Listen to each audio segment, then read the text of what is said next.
It has been well said that Buddhism is Hinduism stripped for export. You see, Hinduism is a way of life that goes far, far beyond what we in the West call religion. It involves cookery, everyday family life, house building, just everything. It's the whole Hindu way of life. And so you can't export it, just as you can't export Shinto from Japan. It belongs to the soil and the culture. But there are essential elements in it that can be transmitted outside the culture of India. And Buddhism was one of the ways of doing just that. So one might say simply this, to try and sum up what Buddhism is about. The word Buddha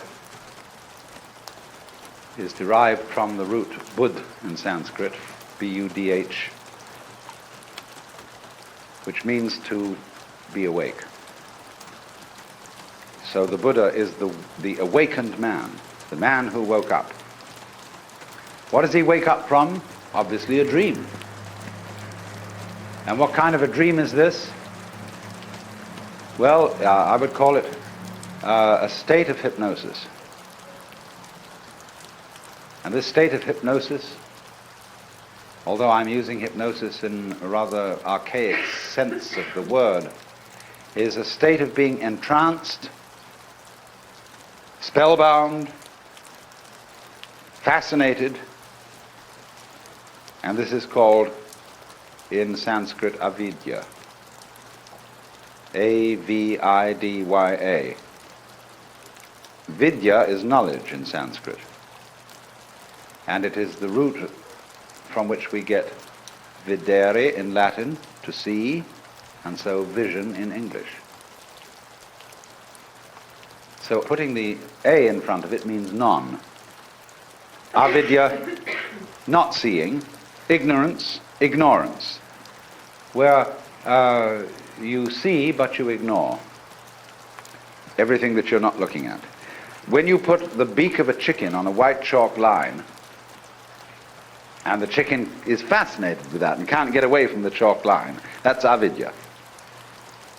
So in the same way, our beaks were put on a chalk line when we were hypnotized into the notion of attending to life by conscious attention alone, by the spotlight to the exclusion of the floodlight. And so we began to imagine that we were separate individuals.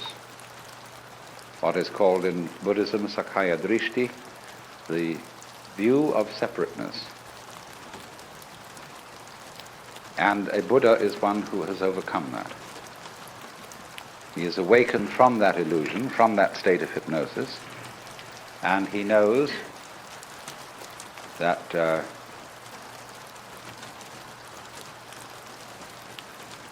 well, I can't put what he knows in any positive terms. This is the special thing about Buddhism. Everything in Buddhism sounds negative. Let's put it this way. Let's suppose you engage yourself in a relationship with the Buddha, or with one. I mean, there are hundreds of Buddhas. The one we call Gautama is just the historical Buddha that everybody knows about. But one Buddha leads to another, because as a result of his relationships with people, he turns them into Buddhas too, awakened people. Now you meet one of these people, and he's going to give you a rough time. But one of the Buddhas running around these days is Krishnamurti. And Krishnamurti absolutely destroys everybody's religion. Why do you believe this? Why are you hanging on to that? Why do you want to insist that this idea is so? See? And he shows you that all your fixed formulations, all the ideas to which you cling, are spurious. And then you suddenly get into a kind of vertigo, dizziness, that you feel suddenly that you're no longer standing on the firm ground, but that the universe has suddenly turned into water, or worse, air, or worse still, empty space. There's nothing to hold on to. Now you see, often when one discusses religion with people, they say, well, I need a religion because I need something to hold on to. Well, that's the way not to use a religion. Because if you use religion as something to hold on to, your religion is an expression of unfaith. Faith is where you let go, not where you hold on. When the cat falls off the tree, the cat relaxes, you see. And so the cat lands with a soft thud and doesn't get hurt because the cat has faith. But if the cat in midair were suddenly to grab itself with all 4 feet and tighten up, you see, it'd be hurt. And that's what people do when they say, Rock of Ages cleft for me, let me hide myself in thee. They want something to hold on to, you see. And that is unfaith. So the method of Buddhism, it's called the Dharma, doesn't mean the law, it means the method. The method is to knock the stuffing out of you, to take away everything to which you cling, to cleanse you completely of all beliefs, all ideas, all concepts of what life is about, so that you are completely let go. So Buddhism has no doctrines at all that you have to believe in. I don't care what background you come from, whether you're a Roman Catholic or at one extreme or a logical positivist at the other. Both are clinging to something, you see? And so the method of Buddhism is to knock out the underpinnings and say, well, not only do we not believe in anything, we don't even believe in not believing in anything. You know, you crawl into a hole and pull the hole in after you. But in this case, you do the exact opposite of that. That's a defensive move, to crawl into a hole. In this way, you crawl into great space and then pull the space out after you. And to go through this is pretty rough, because you can do it on what seems at first to be a merely intellectual level. So you can engage a group of people in a discussion, and you can start, whenever they propose an idea that is their sort of guiding principle of life, you demolish it, show that it doesn't hold water. And step by step you unearth, by talking with them, what are the fundamental ideas they're operating on. Everybody is.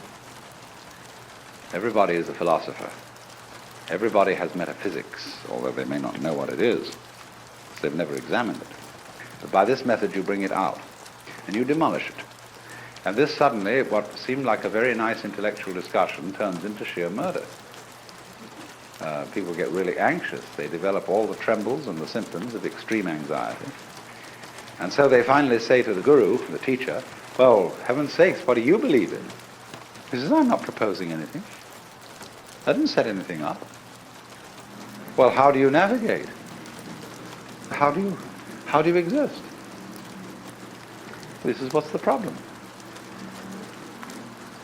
Because you see, what we're moving from, as I suggested a moment ago, we're moving from a state of affairs where we're accustomed to navigation on land to a state of affairs where we're in the water. And this is very critical for today, because the impact of modern science on Western culture has been very similar to this. In Christianity, we sing hymns like How Firm a Foundation and Rock of Ages, Ein fester Burg, a mighty fortress is our God. We've something to stand on. The church's one foundation is Jesus Christ her Lord, you know. And it's this firm thing. All right, suddenly all that disappears or becomes implausible. And we find ourselves swimming or sinking. Now, when you find that you're living in the midst of the universe of relativity, well, there's nothing you can hold on to. You've got to learn how to swim. And to swim, you've got to relax and stop grabbing. So this is what Buddhism does. When it says it's the art of let go, of non-attachment. Non-attachment doesn't mean that you lose your appetite for dinner. It means simply that you stop grabbing. you get rid of stickiness. Stickiness in the sense of, for example, when a wheel has an axle that's too tight and it sticks. You want to loosen it up a bit. You don't want it too loose. You don't want it floppy. Like a lot of people, when you tell them to relax, they become like a limp rag. It's not relaxing. Relaxing is having still tone. But it's a middle way. So this is entirely what Buddhism is about. It's about learning, for example, if I may put it in a vivid way, when you were born, you were kicked off a precipice. And there's nothing that can stop you falling. And although there are a lot of rocks falling with you, with trees growing on them and all sorts of things like that, you can cling to one of those rocks, if you like, as it goes down with you for safety. But it's not safe. Nothing is safe. Everything is falling apart. Everything is in a state of change. And there's no way of stopping it. And when you are really resigned to that, and when you really accept that, then there's nothing left to be afraid of. And when there's nothing left to be afraid of, and you've given everything up, and you know that a lot of people in religion cling to suffering because they know they are right as long as they hurt. Oh, I bless the good Lord for my boils, for my mental and bodily pains. For without them my faith all congeals, and I am doomed to hell's ne'er-ending flames. There are a lot of people who know that they're right so long as they suffer. But that's an illusion too. Even suffering offers no security. Even suicide offers no security in Buddhism, you see. There is no security at all. You simply have to face this fact that everything is in flux and go with it. And so the question then is simply how to convince people of this, if anybody wants to be convinced. It's not the sort of thing you shove down people's throats. You don't convert them to this, because if they don't want to be converted, they won't let go. So Buddhism therefore involves a very special relationship between the questioner and the person to whom the question is addressed, the pupil and the teacher. And now then, Buddhism came to China as early as 60 AD, but didn't at that time make a very great impression. It was not until about the year 400 that a very great Sanskrit scholar by the name of Kumarajiva came and started teaching Chinese scholars Sanskrit. And they worked with him to translate Sanskrit into Chinese. And they translated the Buddhist scriptures. They didn't, of course, do them all at that time, because the Buddhist scriptures occupy about as much space as the Encyclopedia Britannica. In fact, a little more. The Indians are great talkers. Well, anyway, they found that when they translate this into Chinese, you had to find equivalent Chinese words for the Sanskrit ideas, and they found these from the Taoist philosophy. Well, slowly then, Indian attitudes began to be modified by Chinese attitudes, because the Chinese read into these translations Taoist meanings, so things got a little altered. Now here came the alteration that is crucial. First of all, in Indian Buddhism there's very little humor. But Chinese life is full of humor. The greatest philosopher of China, Zhuangzi, is the only philosopher who is, I think, in the whole world, who is profoundly humorous.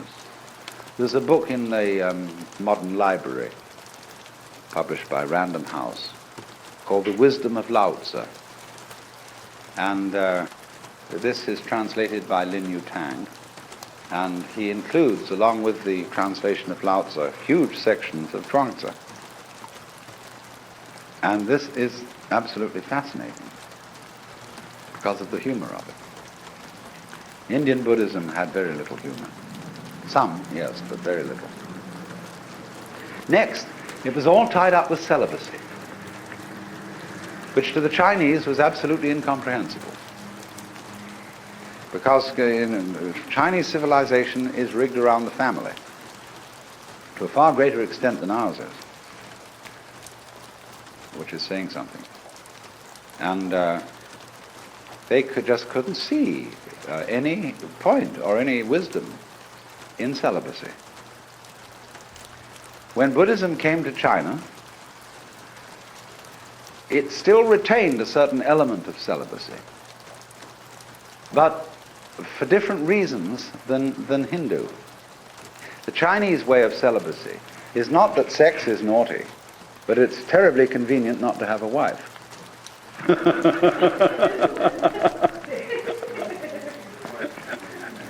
In other words, the ideal of the uninvolved life has a certain appeal, but they could never get through into their heads the notion that sexual desire was bad, which has always played a fairly strong role in Hindu thinking.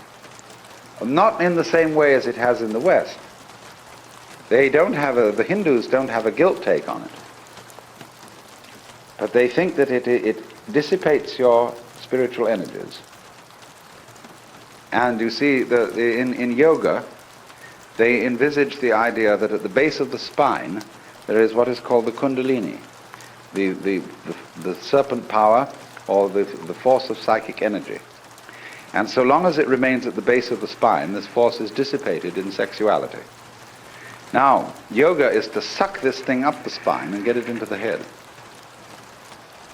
And so then you withdraw from the manifestation of this energy, or the dissipation of it, in sexuality, and it's put on a higher level. Only which end is up.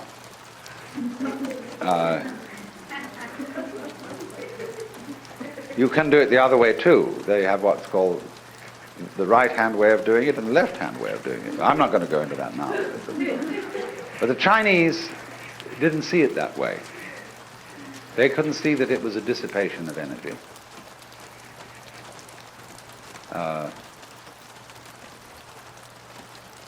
So what they wanted to aim at was a way of living Buddhism and being awake, but at the same time remaining active in the ordinary life of the world. It's what's called, in their phraseology, being king on the outside and a sage on the inside. Managing practical affairs, completely involved in whatever life is, but at the same time inwardly living on top of the mountain, being cloud-hidden, whereabouts unknown. So Chinese Zen is the preeminent expression of this, because it is the mixture of Indian Buddhism and Chinese Taoism plus a certain Confucian practicality. Zen developed out of the work of Kumarajiva. Came into China, as I said, 400 or a little before. He had two disciples who began to work on Buddhism from a Taoist point of view, and they were actually the originators of Zen. Then apparently about shortly before 500, as the dates now check out, another Indian came to China whose name was Bodhidharma. And Bodhidharma was the person who touched off Zen as a specific movement. Bodhidharma had a pupil by the name of Eka, Huike in Chinese. Eka is Japanese pronunciation, like Zen is the Japanese pronunciation of the Chinese Chan. And the story is that when Eka came to Bodhidharma, Bodhidharma refused to accept him as a student. All Zen masters do this. They reject you. And this stimulates you, you see, to come back stronger. If you're going to learn at all. And Ekar came back stronger and stronger and stronger, and Bodhidharma resisted him stronger and stronger, and finally he cut off his left arm and presented it to Bodhidharma and said, look, here's my left arm given to you as a token that nothing in the world matters to me except to find out what you're all about. All right, he said, what do you want to know? Ekar said, I have no peace of mind. Please pacify my mind. In Chinese, mind is this word pronounced shin. And shin is here. Shin is the heart mind. It's the psychic center. And so Bodhidharma said, bring out your shin here before me and I will pacify it. Ekar said, when I look for it, I can't find it. Bodhidharma said, then it's pacified. And Ekar immediately understood what all the thing was about. That's the experience called Satori in Japanese, Wu in Chinese, Mandarin, and in the Cantonese dialect,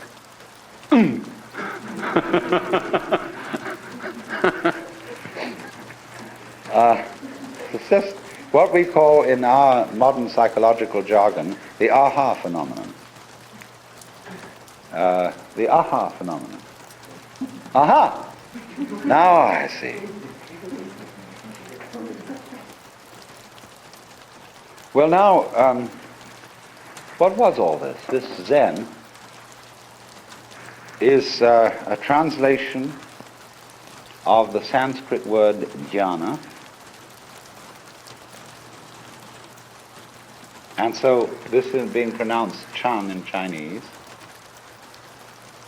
and Zen in Japanese. It is unfortunately untranslatable in English. It designates a certain state of consciousness that is sometimes called meditation, but that won't do it all. Contemplation isn't really the point. Chinese have a different word for contemplation. And sometimes one-pointedness of mind. I would prefer to translate this word with the notion of total presence of mind. When we say a person is crazy, we often say they're not all there. Now go to the opposite of that and visualize a person who is completely there, or who is completely here. A person who lives totally and absolutely now.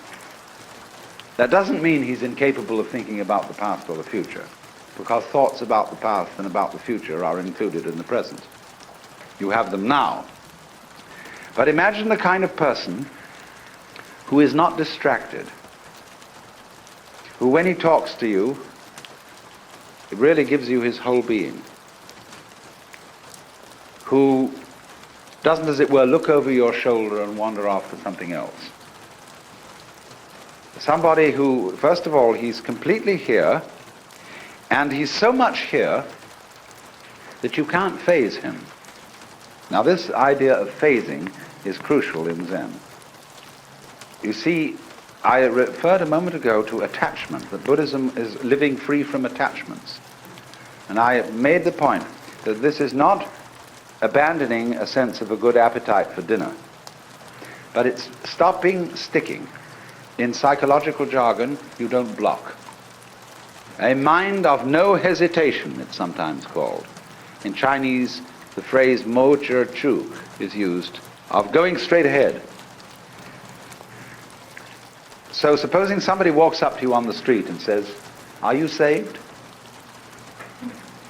Now, most of us who are intelligent people feel embarrassed by such a question. You know, what's this wretched Salvation Army person or Jehovah's Witness doing asking me whether I'm saved or not? And we're all a little bit, you know, what do you do with a nut like that? So, but as in Zen, this is a perfect moment to respond, see, to the most embarrassing question, are you saved? But Zen comes back in a very funny way. In Zen, one doesn't give philosophical answers to a question like that. You give practical answers. I had a boiled egg this morning.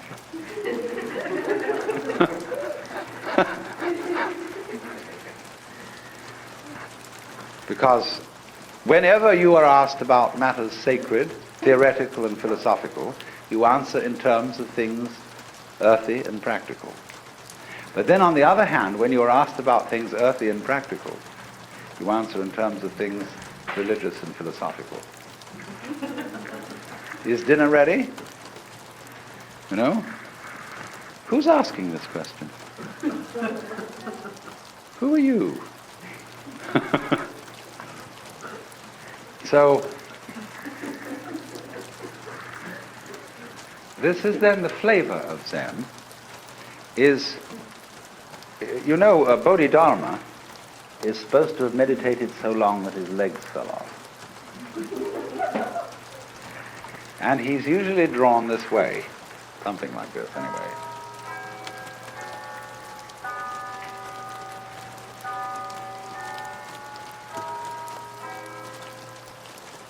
It looks like a shmoo. But in Japan, you buy these toys that are darumas. And they are so weighted in here that you can never knock them over. You can bat it on the floor, bat it this way, bat it that way, but it always comes up again. And so the poem says, 7 times down, 8 times up, such is life. So this is the principle of not being fazed, not being attached. So to play the game, you can't faze me. Now, this is very important in the art of lifemanship. Fundamental gamesmanship. Because you see, when the Zen monks moved into Kyoto, they took over the best part of town. Simply fantastic how this happened. The beautiful hills were occupied by the brigands, who later became the Japanese nobility. The great daimyos, these were the toughest characters. And the Zen monks played a game with them, which was that, you know, you possess all these lands and you're powerful and so on, but so what? It's all falling apart. Then what will you do? Well, they said, that's too bad, we don't know. And the Zen monks said, oh, you haven't got the hang of the thing, you see. So they found that they couldn't terrify Zen monks. That they played all sorts of tricks, but the Zen monks were better masters at it. See, supposing you say to somebody, look, I'm not afraid of you. You can do anything you like. You can kill me or anything at all. But if I go and kill the fellow who says this, I'll never find out whether he was afraid or not.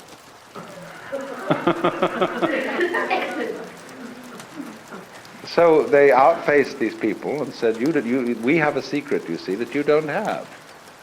And we'll teach your servitors to be great warriors, because they'll learn the secret too, and they won't be afraid of anything. And this is what they did. And so the daimyos, the noblemen, built great monasteries for these Zen masters and monks on their best land.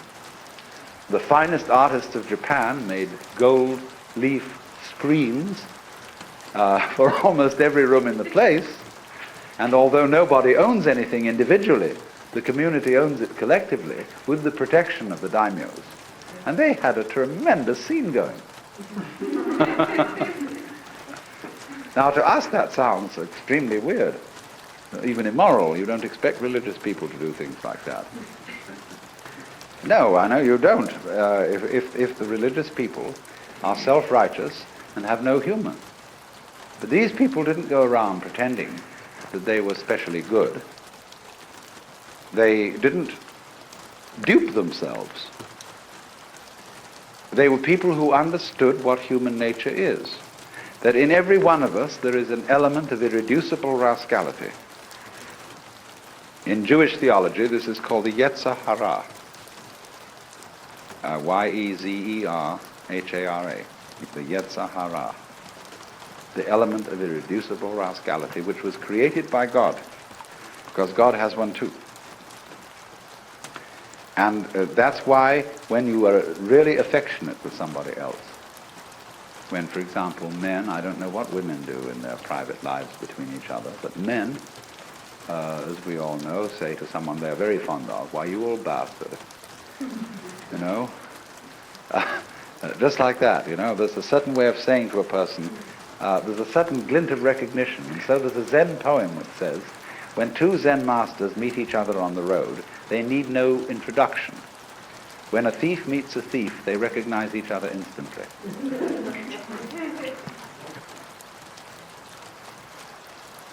And this goes back, you see, again into the heart of Chinese philosophy. That human nature is considered to be basically good. And even the rascally elements of it are good.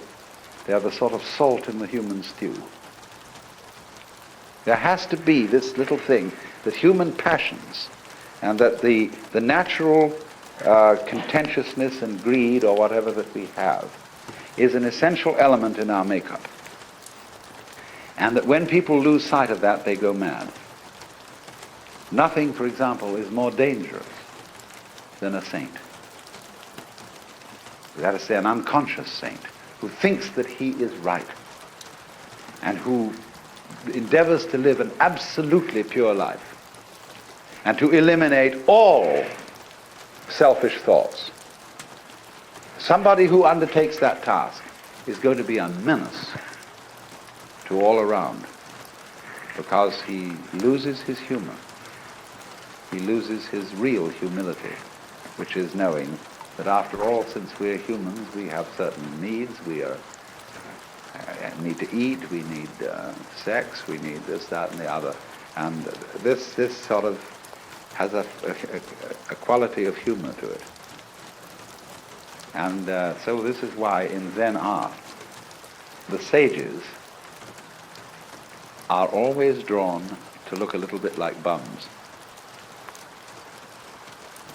You know that Putai, or Hote as he's called, what's called the laughing Buddha, the fat Buddha with an immense belly, and carrying around an enormous bag of rubbish, into which he indiscriminately puts anything he finds around and then gives it away to children. This is the sort of type which the Chinese call the old rogue.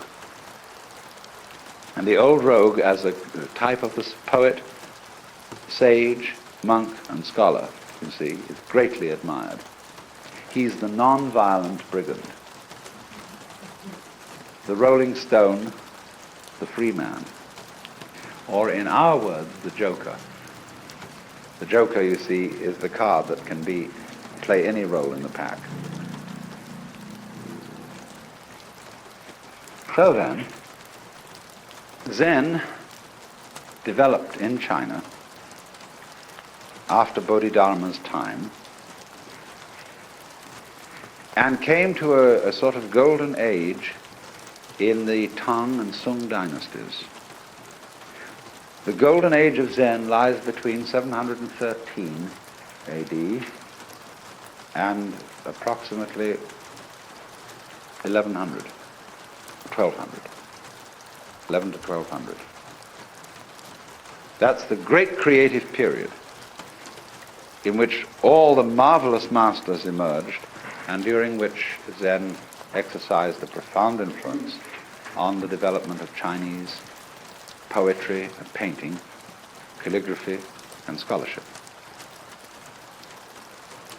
Then, between 11 and 1200, it shifted to Japan and underwent a new development,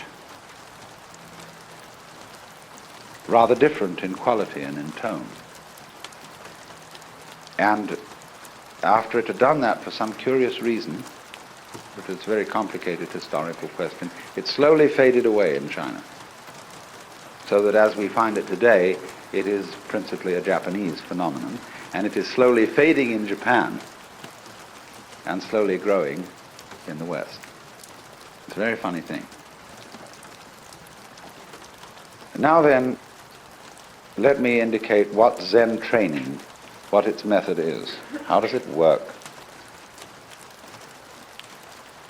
I said before, what is involved is a dialogue, an interchange between two people. One who has defined himself as a student and has therefore defined the other as the teacher. There is no teacher until a student arrives, no problem until a question is raised. So students create teachers. If you ask a question, you get 30 blows with a stick. If you don't ask a question, you get 30 blows with a stick. Because you put yourself in statu pupillari. You've defined yourself as having a problem. Now, nobody really has a problem, but the Maya, the game of life, is to pretend that you do. Going back to fundamental Hinduism, the Godhead, or the Self, pretends it's all of us, and so gets lost, and so has a ball, and dreams all this goings on. So when you're on your way out from the dream, it suddenly occurs to you that you have a problem. Life is suffering. You would like to get out of this. So one such student went to a Zen master and he said, we have to dress and eat every day. And how do we get out of all that? In other words, you might ask the question in this way. We have to work, get up Monday morning, go to the office, do all this routine, sell something and so on. How do we get out of the rat race? So we have to dress and eat every day, and how do we get rid of all that? And the master said, we dress, we eat. The student said, I don't understand. He replied, if you don't understand, put on your clothes and eat your food. No, this is the kind of dialogue so characteristic of Zen. So the position is this. The master, on being approached by a student about the problem of life, says, I have nothing to teach you. I'm a Zen master. I have nothing to say. Zen is not words. And furthermore, everything is perfectly clear. There was a Confucian scholar who went to a Zen master and said, what is your secret teaching? And he replied, there is a saying in your own teacher Confucius which explains it all. Don't you remember when Confucius said to his disciples, do you suppose that I'm concealing something from you? I've held nothing back. And the scholar didn't get this. So a few days later they were walking together in the mountains and they passed the wild laurel bush.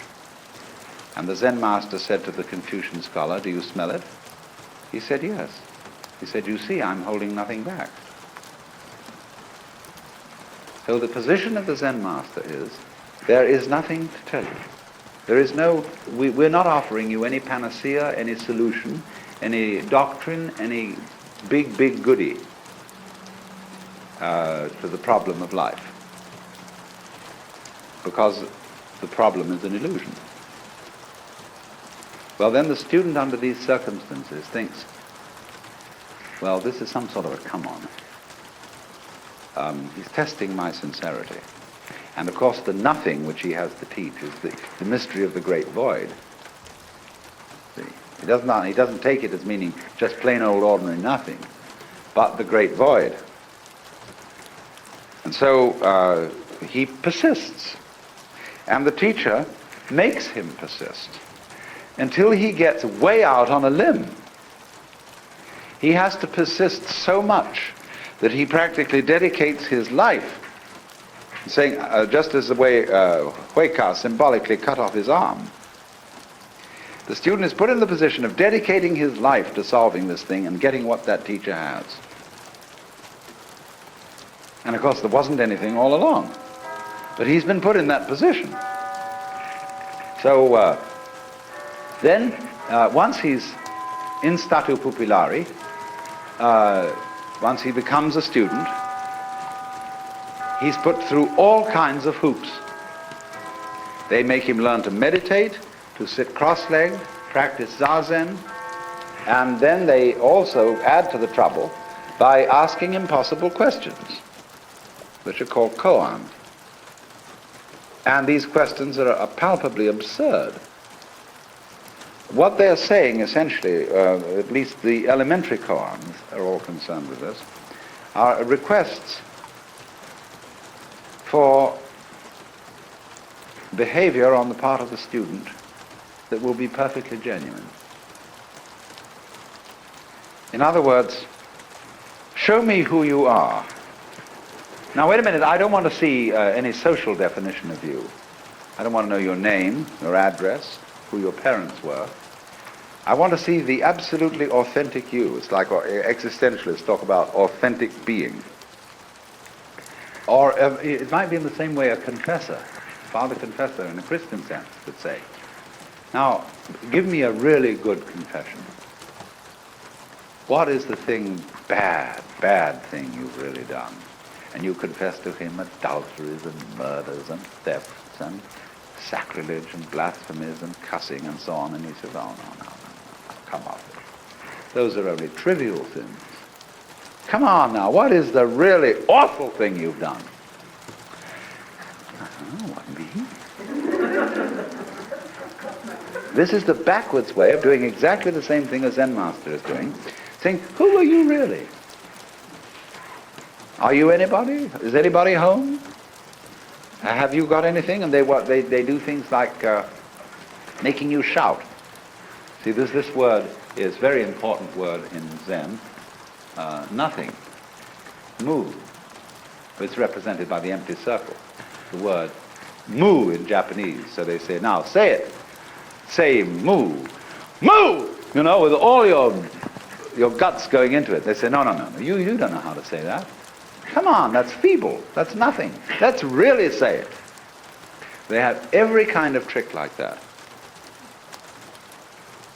to show you that the more you make an effort to be genuine, the more of a fool you become. And they tie you up in knots until you're desperate. There was an American Zen student who was on a Fulbright, and that gave him a year to study Zen. And he got starting to panic because he had only a month to go and he hadn't realized it. And he knew he had to, and he went to the Zen master and said, damn it, he said, look, I've only got a month left. And the master said, all right, we'll have what we call oseshin. You know? Oseshin is an intense meditation practice where you only sleep 3 hours a night sort of thing, and you meditate all the rest of the time. Let's go, let's really do it. Do it. And every day, 3 times, you come to me and present the answer to your Zen problem, your koan. And it got worse, and it got worse, and it got worse, and he got more and more desperate. That here was this Fulbright going to end, and he wouldn't know what Zen was all about.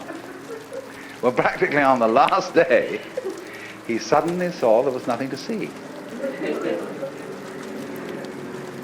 You know, it's all right the way it is. And this tremendous illumination, this load off his head, was of course what the master was trying to make him do. Now, in the ordinary way, if you're not on a Fulbright and you can stay around further in Japan, the master will then play a trick on you.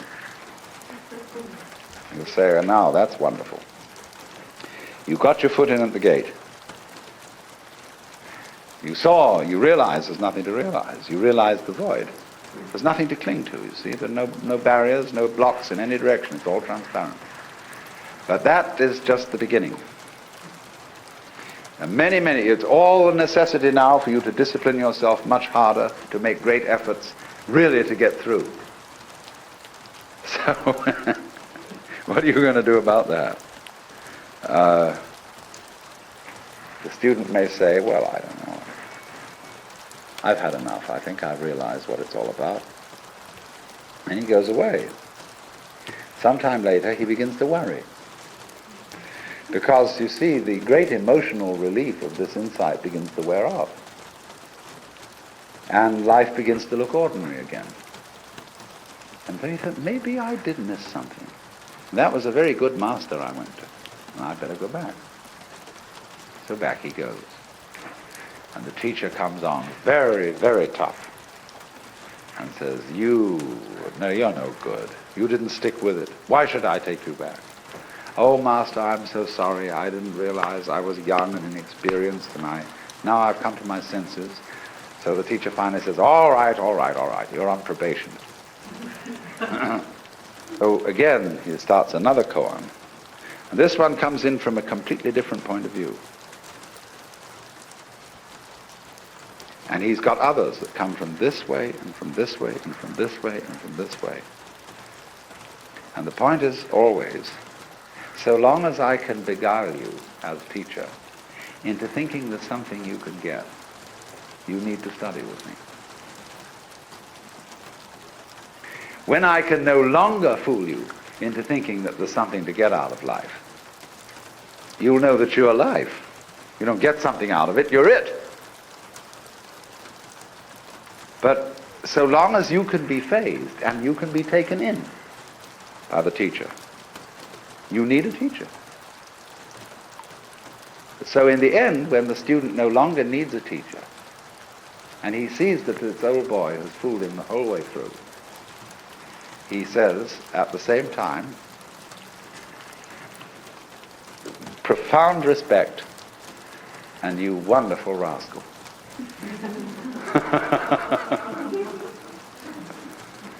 There's a very strange thing in I've poked around a good deal lately in Japan among American Zen students to find out what's going on. And they tell me that the initial come-on of a Zen master is very tough and very authoritarian and paternalistic. But as you move in, he turns into your older brother and is a person you feel going right along with you, beside you, helping you in this thing, full of friendship and compassion and everything. But occasionally he will suddenly turn and bring on the authoritarian stuff. But they do it in a very strange way. There was a Zen master who on a Saturday morning, when he should have been woken up at 8 o'clock, was woken up at 7, or whatever the time was. No, he should have been woken up at 8 on Saturdays and 7 on weekdays. So this was a Saturday, and his attendant monk came and woke him up at 8. He was immediately looked at the clock and was absolutely furious that he'd been woken up an hour late because he didn't know it was Saturday. So he struck out at this monk in a rage. And the monk said, Master, but it's Saturday. He said, oh.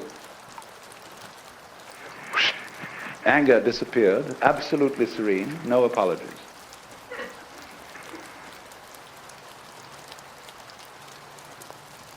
So you see the nature of this game. This is the Zen game. And I seem to have given away the show to you. I've told you all the inside mechanics of it. But you would discover that if you tangle with a Zen master and you think you know from what I had told you what are the mechanics of it, and you stuck your neck out to put yourself in the position of being an inquirer, everything I had told you would be useless. He would outwit you completely. That's what consists in being a master. He's not doing it because he wants to be superior and to put down other human beings. Doing it out of great compassion because he feels he knows something which if you could find out, you would just be so happy and would want to give it to everybody else. But you can't give it away because everybody's got it. What you've got to make them do is to see that they have it and that you don't give it to them. And that's the most difficult task. Difficult task. Difficult task. Difficult task.